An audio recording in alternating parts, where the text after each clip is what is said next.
Bonjour, vous êtes bien sur le cours euh, consacré à Aristote et les figures du bien et sur le bilan concernant les séances qui ont pu se tenir. Je vais donc commencer par des conseils de révision. Bien sûr, il ne s'agit pas de dire qu'il faut simplement réviser ce dont je vais parler maintenant, mais simplement il s'agit de mettre en valeur les choses qui peuvent sembler les plus importantes et qui pourront le plus vous servir pour les examens. Mais évidemment, tout ce que nous avons vu ensemble est à réviser. En ce qui concerne l'introduction, il me semble que il est important de réviser ce qui concerne la division des sciences, donc chez Aristote, la métaphysique, livre Epsilon, le début du livre Epsilon. Cette division des sciences permet ensuite de comprendre l'organisation du corpus aristotélicien. Ensuite, nous pourrons en venir à la révision concernant les 4 causes aristotéliciennes, donc formelle, matérielle, finale et motrice. Je conseille également de réviser le peu que nous avons vu concernant la cosmologie aristotélicienne, donc essentiellement la distinction entre monde sublunaire, monde supralunaire, ou plutôt lieu sublunaire, lieu supralunaire, avec la distinction entre donc cette région supralunaire où les corps sont éternels, les mouvements réguliers et circulaires, et la région infralunaire où les corps sont soumis à la génération, à la corruption, et les mouvements sont essentiellement rectilignes et la plupart du temps irréguliers. Donc ici, je tiens à souligner que nous restons dans le monde physique et qu'il n'est pas question du tout de métaphysique. Dans cette région supralunaire, nous pouvons distinguer des différences de modalités. Ce qui a, d'un point de vue aristotélicien, ce qui se passe au niveau supralunaire, c'est-à-dire tout ce qui concerne les mouvements qui concernent les astres, à savoir les planètes et la sphère ultime de l'univers qu'on appelle également la sphère des Sphinx. Donc tout ce qui se passe dans la région supralunaire est de l'ordre de la nécessité, car ces mouvements sont strictement réguliers pour Aristote, alors que ce qui se passe au niveau de la région infralunaire, ce n'est pas simplement des mouvements nécessaires, mais aussi des mouvements réguliers qui se font sous le régime de la régularité simple, ce qu'il appelle hos epitopolus, c'est-à-dire qu'ils se réalisent le plus souvent, mais pas toujours. Donc cette modalité n'est plus la modalité de la nécessité, mais celle de la contingence. Et nous avions défini le nécessaire par opposition au contingent. Donc le nécessaire, c'est ce qui ne peut pas être autrement qu'il n'est, ou ce qui ne peut pas ne pas être. Et le contingent, à l'opposé, donc c'est ce qui peut à la fois être ou ne pas être. Je voudrais ici ajouter 2 autres modalités, celle de l'impossible, donc ce qui ne peut pas être, et donc on peut voir que le nécessaire et l'impossible sont 2 contraires, et également donc la négation ou la contradictoire de l'impossible, c'est-à-dire le possible. Ainsi, si nous voyons en ce qui concerne le lien entre les 4 modalités, je voudrais faire remarquer un certain nombre de choses. Tout d'abord, ce qui est nécessaire est a fortiori possible. Par exemple, si nous prenons un phénomène nécessaire du point de vue aristotélicien, par exemple, le fait que le soleil se lève tous les jours. Eh bien, ce phénomène ou ce mouvement est nécessaire. S'il est nécessaire, c'est qu'il est aussi possible, et il est avant tout possible, car si il avait été impossible que le soleil se lève, alors il ne se serait jamais levé et il n'aurait pas pu se lever de façon nécessaire. De même, le contingent est a fortiori possible. Je prends un exemple d'événement contingent pour Aristote. L'exemple que lui-même prend au livre 9, au chapitre 9 du traité de l'interprétation, c'est la proposition portant sur un événement futur, une bataille navale aura lieu demain. C'est-à-dire, il s'agit d'un événement qui peut, du point de vue aristotélicien, aussi bien arriver que ne pas arriver, et nous n'avons de plus aucun moyen de savoir s'il arrivera ou s'il n'arrivera pas. Pourquoi cette contingence? Pourquoi cette indétermination? Parce que, entre autres, c'est un événement qui dépend de décisions humaines. Donc c'est un événement qui peut arriver aussi bien que ne pas arriver, et donc cet événement est a fortiori possible, bien sûr, parce que s'il était impossible, c'est-à-dire s'il ne pouvait absolument pas se produire, alors il ne pourrait pas arriver ou ne pas arriver, donc il ne pourrait pas être contingent. Donc, un événement nécessaire est a fortiori possible, un événement contingent, lui aussi, est a fortiori possible. Et donc, une chose possible peut être soit nécessaire, soit contingente, c'est-à-dire que ce qui est possible peut se réaliser soit de façon nécessaire, c'est-à-dire de telle sorte qu'il ne peut pas en être autrement, par exemple le fait que le soleil se lève chaque jour, ou ce qui est possible peut se réaliser de façon contingente, c'est-à-dire qu'au moment où il se réalise de telle sorte que ce n'était pas nécessaire et que cela aurait pu arriver ou ne pas arriver.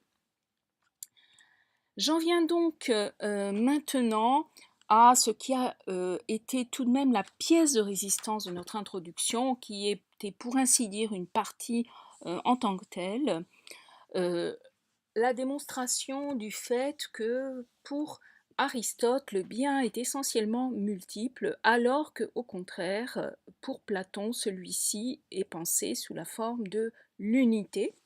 C'est ce que nous avons vu dans une première partie de ce moment de l'introduction, Platon et l'unité du bien. Alors, je vais ici signaler ce qu'il est important de réviser dans cette partie. Alors, le plus important va être de comprendre la distinction platonicienne entre la réalité sensible et la réalité intelligible. Et donc là, je vous demande simplement de vous reporter aux diapositives qui se trouvent déjà sur Moodle.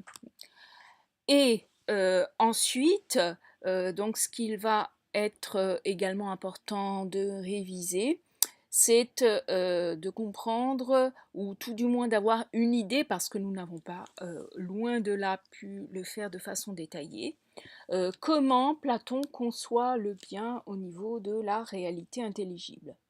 Comme je le disais, nous n'avons pas pu l'étudier de façon détaillée parce que c'est de toute façon un sujet extrêmement complexe, mais nous l'avons abordé à partir de l'allégorie de la caverne, et donc en particulier le bien comme image apparaît à l'extérieur de la caverne, puisque nous savons que la vision se fait par étapes, une fois que le prisonnier est extrait hors de la caverne. Première étape, lorsqu'il est donc hors de la caverne, il contemple d'abord les ombres et les reflets des choses, ensuite les choses elles-mêmes, hein, donc qu'il s'agisse des objets fabriqués, donc vous voyez les petits vases qui se tiennent sur la surface de la Terre, ou les réalités naturelles, et enfin la dernière chose qu'il contemple, donc c'est le soleil.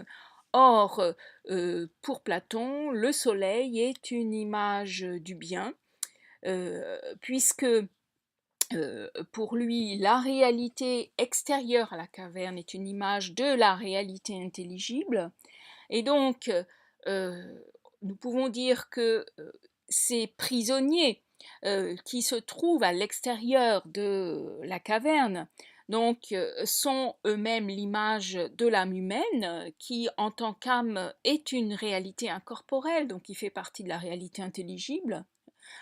Tous les êtres naturels que ces âmes, donc ici, ou que ces hommes peuvent contempler, sont pour Platon une image des idées, des formes intelligibles, et le soleil lui-même est donc pour lui la forme la plus haute, c'est-à-dire que le soleil est une image de l'idée du bien.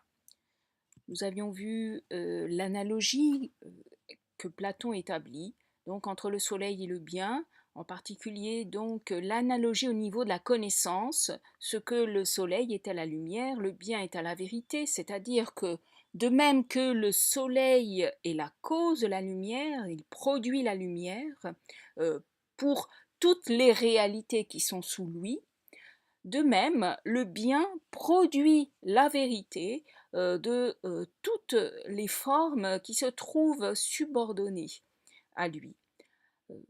Ce qu'il veut dire, entre autres, c'est que c'est le bien qui rend les formes connaissables pour l'âme humaine, c'est-à-dire que si nous ne savons pas à quoi une chose est bonne, nous ne pouvons jamais réellement la connaître.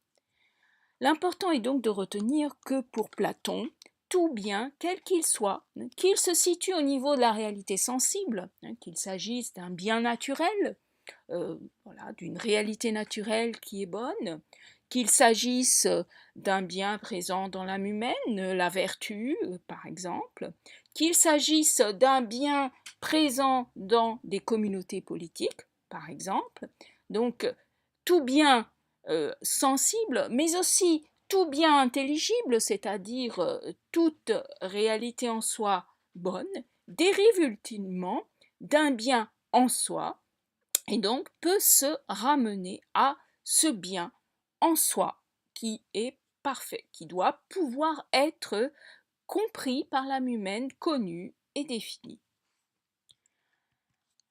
Nous avions vu dans un deuxième temps comment Aristote va s'opposer à cette conception platonicienne de l'existence d'un bien unique auquel tous les biens peuvent se ramener. Mais cette opposition d'Aristote à Platon est en fait beaucoup plus fondamentale, parce qu'il s'il s'oppose à l'existence d'un bien unique, c'est en fait parce qu'il s'oppose de façon plus générale à l'existence des réalités intelligibles selon Platon ou des formes. Il est donc important de réviser cette opposition entre l'ontologie, disons la conception platonicienne de l'être qui divise la réalité entre un niveau sensible et un niveau intelligible, le niveau des idées ou des formes, et au contraire donc la conception aristotélicienne de l'être qui refuse l'existence des formes intelligibles pour n'admettre comme substance au niveau physique que les substances sensibles. Mais attention, il existe pour lui néanmoins des substances qui sont incorporelles, donc nous pouvons dire que ce sont des réalités intelligibles, ce sont les substances qui produisent le mouvement, donc il s'agit du premier moteur et du moteur des sphères, mais ici nous sommes dans un tout autre problème qui n'est pas du tout le même que le problème platonicien, et donc ce sont des réalités qui ne correspondent pas du tout aux réalités intelligibles platoniciennes. Donc il est important de comprendre pourquoi pourquoi Aristote refuse l'existence des idées telles que les avait établies ou avait cru les établir Platon. Nous avons étudié l'argument du troisième homme. L'argument du troisième homme peut s'énoncer de la façon suivante. Si nous suivons Platon, chaque fois que deux réalités partagent le même nom, la même dénomination, c'est-à-dire chaque fois qu'on peut leur attribuer la même détermination, il faut comprendre que ces deux réalités participent toutes deux à une réalité métaphysique d'ordre supérieur. C'est bien évidemment donc ce qui est vrai chez Platon, c'est-à-dire que deux individus humains sensibles sont des êtres humains, donc on peut leur attribuer la qualification d'être humain. Pourquoi? Parce que tous deux participent de l'homme en soi, qui lui-même est une réalité incorporelle, purement intelligible, indépendante de ces deux individus, et c'est cette participation qui fait d'eux des hommes, des êtres humains. Eh bien, l'argument du troisième homme est que ce raisonnement, nous pouvons le produire, pour ainsi dire, de façon verticale. C'est-à-dire que nous pouvons considérer non pas simplement deux individus sensibles, c'est-à-dire qui se situent au même niveau ontologique, mais nous pouvons également faire ce raisonnement à un niveau donc vertical, c'est-à-dire que nous pouvons nous demander pourquoi l'homme en soi et un individu, un être humain sensible, eux-mêmes partagent le même nom, la même dénomination, car l'homme en soi, pour Platon, est un homme. Donc, comment se fait-il que l'homme en soi et un individu humain sensible soient tous les deux des hommes que l'on puisse attribuer à ces deux individus, parce que l'homme en soi, pour Platon, est un individu, l'attribut être un homme, donc le même nom. Eh bien, si nous suivons le raisonnement platonicien, eh bien, nous sommes obligés de supposer que s'ils partagent la même dénomination, la même caractéristique, c'est que tous deux participent d'une réalité métaphysique d'ordre supérieur. Et comme vous pouvez le voir sur ce schéma, cela veut dire que si nous reproduisons de façon verticale le raisonnement, alors il faut supposer l'existence d'un homme en soi supplémentaire, ce que j'ai mis ici dans mon schéma comme l'homme en soi prime, homme en soi qui sera nécessaire pour pouvoir expliquer que l'homme sensible, n'importe quel individu humain sensible, et l'homme en soi, donc intelligible, partagent le même nom. Donc, nous pouvons compter trois hommes. Premier homme, c'est l'individu sensible. Ici, dans l'image, il y en a deux, un homme et une femme, mais peu importe. Donc, on dit qu'il s'agit de l'argument du troisième homme, parce que le premier homme, donc, c'est l'individu humain sensible. Le deuxième homme, donc, c'est l'homme en soi, la forme platonicienne classique. Et le troisième homme, c'est ce troisième homme en soi que l'on est obligé de poser si on reconduit le raisonnement platonicien qui se situait à un niveau donc horizontal à un niveau vertical.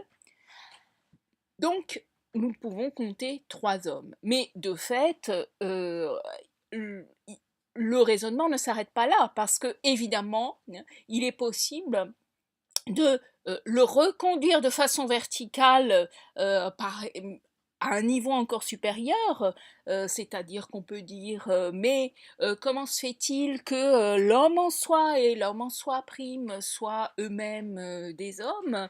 Ne faut-il pas alors supposer l'existence d'un quatrième homme, l'homme en soi seconde, pour expliquer qu'ils aient tous les deux ce même attribut, etc. Et donc, de fait, en reconduisant ce raisonnement à l'infini, en le réitérant, nous pouvons obtenir une régression à l'infini des participations, et donc nous sommes, d'un point de vue aristotélicien, obligés d'admettre l'existence d'un nombre infini d'hommes intelligibles et chacun supérieur d'un degré par rapport aux autres, à partir du moment où nous estimons que dès que deux réalités partagent le même nom, il faut supposer qu'elles participent toutes deux à une réalité d'ordre supérieur. Or, pour Aristote, l'infini est un signe d'absurdité. Il est impossible qu'un nombre infini en acte d'homme en soi existe. Donc, l'hypothèse de l'existence des idées, de l'existence des formes, de ces réalités intelligibles auxquelles les réalités sensibles participent est une absurdité. Et donc, il faut pour Aristote y renoncer.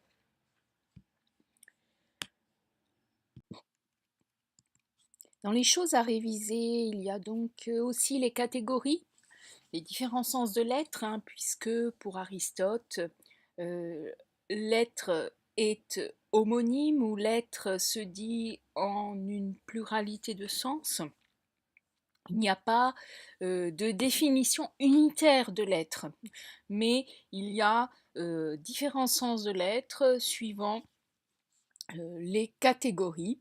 Bon, je vous renvoie aux diapositives et je vous renvoie également à la relation qui est établie entre les catégories et à la primauté de la substance sur toutes les autres catégories. De cette multiplicité des sens de l'être, nous pouvons arriver maintenant à la multiplicité des sens du bien. Et il s'agit ici d'un texte que nous avions étudié en cours, dont nous avons évoqué en tout cas beaucoup d'aspects. En effet, dans ce texte, Aristote énonce que le bien s'affirme d'autant de façon que l'être, et il s'affirme en fonction de la diversité des catégories. Donc là, vous pourrez vous reporter aux diapositives. Ensuite, nous avions donc commencé la première partie, le bonheur et l'éthique. Dans cette première partie, je vais attirer l'attention sur un certain nombre de points qui pourront être intéressants. Tout d'abord, la définition du mouvement. Nous avons vu essentiellement deux définitions du mouvement, l'entéléchie de ce qui est en puissance en tant que tel, ou l'autre définition du mouvement. Le mouvement est un certain acte, mais un acte incomplet, définition. Donc beaucoup plus facile à comprendre si vous n'arrivez pas à comprendre la première, donc vous pouvez vous contenter de celle-là. En tout cas, donc nous avions vu la différence entre l'entéléchie, entelecheia, que l'on traduit suivant les contextes, soit par acte, soit par entéléchie, et la puissance, dynamis. Et nous avions vu les différents niveaux d'être en puissance et d'être en acte. Donc, être en puissance, entéléchie par exemple, la pure ignorance du bébé lorsqu'il naît, l'entéléchie première, la possession de la science, une fois que l'enfant par exemple a appris à calculer, et l'entéléchie seconde, l'actualisation de la science, c'est-à-dire l'actualisation la plus élevée, celle qui a lieu au moment où l'enfant est en train de résoudre un calcul, par exemple. Vous vous demandez peut-être, mais alors, quelle est la différence entre entéléchie et acte? Puisqu'ici, je suis en train d'expliquer que finalement, la différence entre l'entéléchie première et l'entéléchie seconde, ce n'est qu'une différence de niveau d'actualisation, donc une différence de niveau d'acte. Il est possible d'établir une différence, mais elle est assez subtile. Donc, on peut considérer globalement que entéléchie et acte correspondent. Bon, c'est vrai de la plupart des contextes. globalement la même réalité chez Aristote. Nous avons ainsi distingué deux autres sens de l'être supplémentaires. Donc, nous avions vu les différents sens de l'être au sens des catégories et les différents. Maintenant, nous avons distingué deux autres sens de l'être, l'être en puissance et l'être en acte. Mais évidemment, ces divers sens de l'être ne sont pas exclusifs les uns des autres. Si vous vous souvenez, j'avais dit que les catégories peuvent se recouper. Par exemple, nous pouvons avoir des quantités relatives. Quand je dis plus grand, plus petit, c'est une quantité relative. Et là aussi, de la même façon, eh bien, être en puissance, être en acte peut être appliqué à chacune des catégories. Ce que nous avons vu dans cette première partie, alors nous avions étudié la distinction entre bonheur et plaisir chez Aristote. Et puis ensuite, nous sommes arrivés à la définition du bonheur. Et tout d'abord, donc le bonheur comme fin. C'est donc ce que vous voyez ici au chapitre 5 du livre 1 de l'éthique à Nicomaque. Hein. Donc le bonheur se définit tout d'abord comme la fin ultime de nos actions, cette fin sur laquelle tout le monde est d'accord lorsqu'il s'agit de lui donner le nom de bonheur, mais sur laquelle ensuite les avis divergent lorsqu'il s'agit d'en déterminer la nature. Donc nous avions vu comment le bonheur comme fin ultime ou comme souverain bien donc, est à la fois la fin de nos actions, désirable pour lui-même, il est parfait et autosuffisant. Ensuite, nous avons entrepris de définir la nature du bonheur, donc là il s'agit du chapitre 6 du livre 1. Nous avions vu tout d'abord comment le bien, le bonheur ou le bien suprême pour l'homme, hein, et là se situe dans la fonction propre de l'homme, et donc pour définir le bonheur, il va falloir trouver quelle est cette fonction propre de l'homme. Pour cela, il va falloir concevoir la spécificité de l'homme par opposition aux autres substances, et en particulier aux autres substances douées de la vie, c'est-à-dire douées d'une âme. Et là, nous avions vu comment s'ordonnent les différentes âmes dans la biologie aristotélicienne. Comment donc les végétaux ne possèdent qu'une âme nutritive, les animaux une âme nutritive et une âme sensitive, et les hommes une âme nutritive, une âme sensitive et une âme rationnelle. Nous avions vu également comment nous pouvions séparer ces différentes parties à partir du couple rationnel-irrationnel. Et donc comment l'âme nutritive apparaît comme une partie rationnelle sans aucun rapport à la raison, dans la mesure où ce qui se déroule au niveau de l'âme nutritive, par exemple la croissance, se déroule indépendamment de notre volonté ou de notre raisonnement. Le fait par exemple que je respire ou que le sang coule dans mes veines, enfin tout ce qui est le résultat de l'acte de l'âme nutritive se fait indépendamment de tout ce que mon âme peut concevoir de façon rationnelle. À l'opposé, donc, il faut distinguer cette partie irrationnelle de l'âme, mais en rapport avec la raison. Donc la sensation en tant que telle, ça n'est pas un acte de la raison, mais ce que je vais percevoir va dépendre parfois de décisions que ma raison va prendre. Et bien plus encore pour le mouvement local orienté, hein, qui est l'une des fonctions de l'âme sensitive.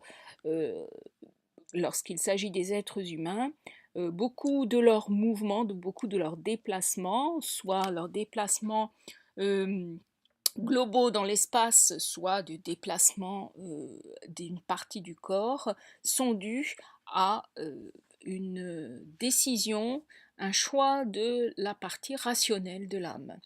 Donc, lorsqu'il s'agit de définir le bonheur et l'éthique, il va falloir se pencher plus particulièrement donc sur ce qui est spécifique à l'homme, sur ce qui est donc appartient à la fonction propre de l'homme, et donc c'est sur tout ce qui appartient soit à la partie rationnelle de l'âme, soit est en relation avec cette partie rationnelle de l'âme.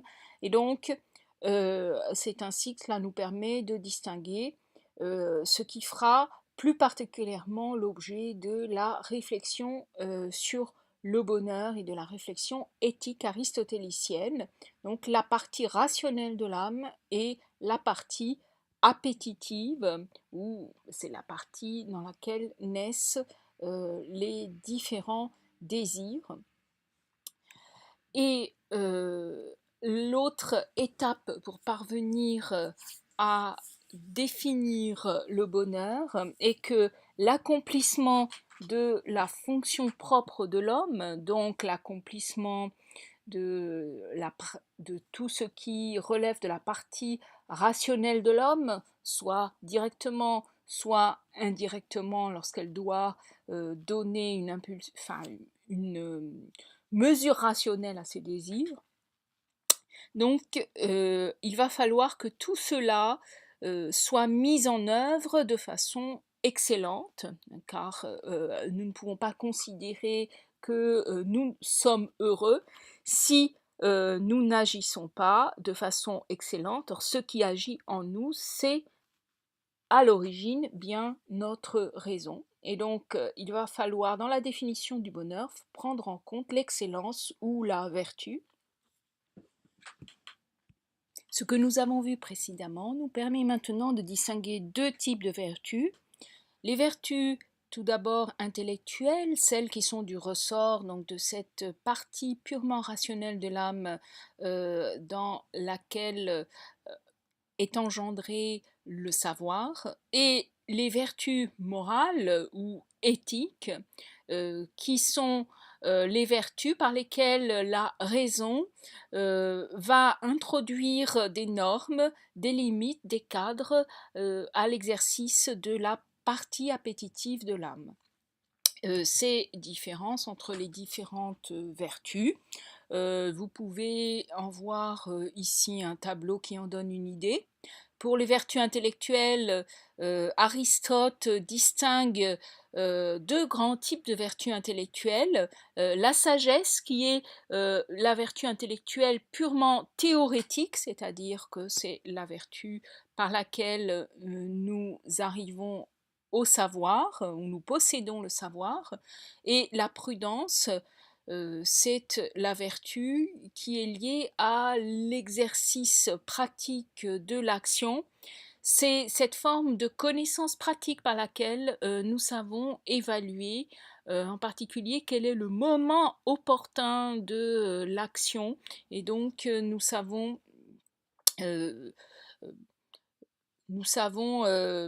comment agir dans des circonstances où la seule connaissance théorique est insuffisante. Les vertus morales, elles, donc, ce sont ces vertus par lesquelles intérieurement donc, nous introduisons une règle dans nos désirs. Et donc, vous avez des exemples de vertus que je vous ai ici reproduites, donc la justice, la générosité, le courage, et ainsi de suite. Nous pouvons ainsi arriver à la définition du bonheur. Le bien pour l'homme consiste dans une activité de l'âme en accord avec la vertu, et au cas de pluralité de vertus, en accord avec la plus excellente et la plus parfaite d'entre elles. Donc le bonheur implique la vertu, donc elle implique la vertu de l'âme.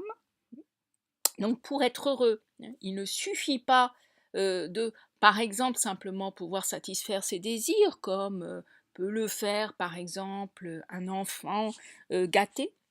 Non, pour être heureux, il faut tout d'abord apprendre à introduire ces règles rationnelles dans nos désirs, c'est-à-dire apprendre à désirer de façon rationnelle.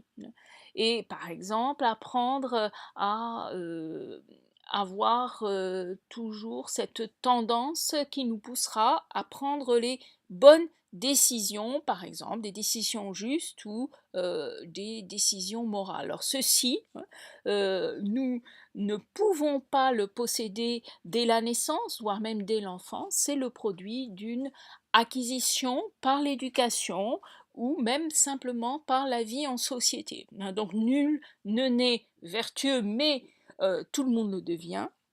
Et donc, de fait, nul ne naît heureux, l'enfant n'est pas heureux, ne peut pas être heureux, mais, mais l'homme, lui, va éventuellement pouvoir le devenir. Donc pour pouvoir le devenir, il faudra tout d'abord qu'il soit capable d'acquérir ses vertus, mais posséder la vertu ne suffit pas, puisque la vertu est de l'ordre de l'antéléchisseconde. Si vous vous souvenez, nous avons vu que posséder la science, et la science c'est une vertu intellectuelle, une vertu intellectuelle qui fait partie de la sagesse, de l'ordre donc théorique. Donc posséder les vertus ne suffit pas. Pour pouvoir dire que nous sommes véritablement heureux, que nous sommes parvenus à cette perfection humaine, il faut non seulement les posséder, mais les exercer.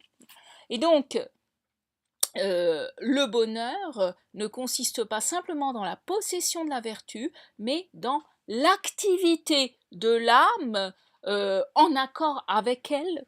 Alors, l'activité de l'âme, ça ne veut pas dire qu'il suffit à l'âme de penser à ses vertus, ou je ne sais pas, de penser au bien, ou par exemple de penser à des actes courageux pour être heureuse. Non. Quand Aristote veut dire le bonheur consiste dans l'activité de l'âme en accord avec la vertu, il veut dire que cette âme est unie à un corps. Et donc c'est lorsqu'elle agit,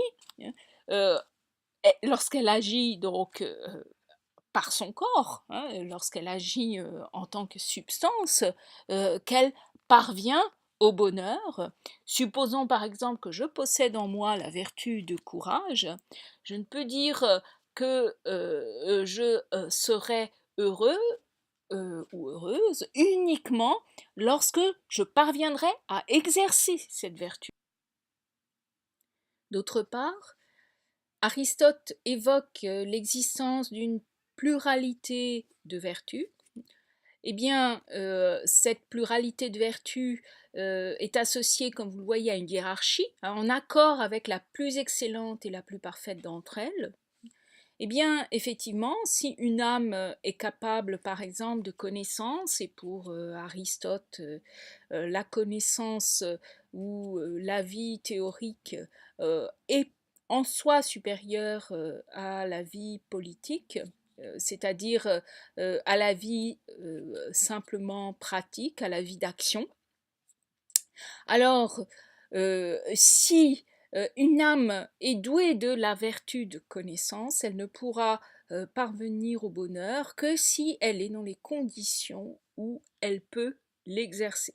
Autrement dit, pour Aristote, si je suis une âme intéressée ou un être humain intéressé par la connaissance, si j'ai au cours de ma vie acquis beaucoup de sciences, mais si par exemple je suis empêchée de les exercer parce que j'ai trop d'occupations politiques, donc pour Aristote la politique commence par exemple à la famille, donc supposons donc que j'ai trop d'occupations qui m'empêchent d'exercer ces vertus théorétiques que je possède en moi-même, alors on pourrait dire que je ne suis pas véritablement parvenue au bonheur.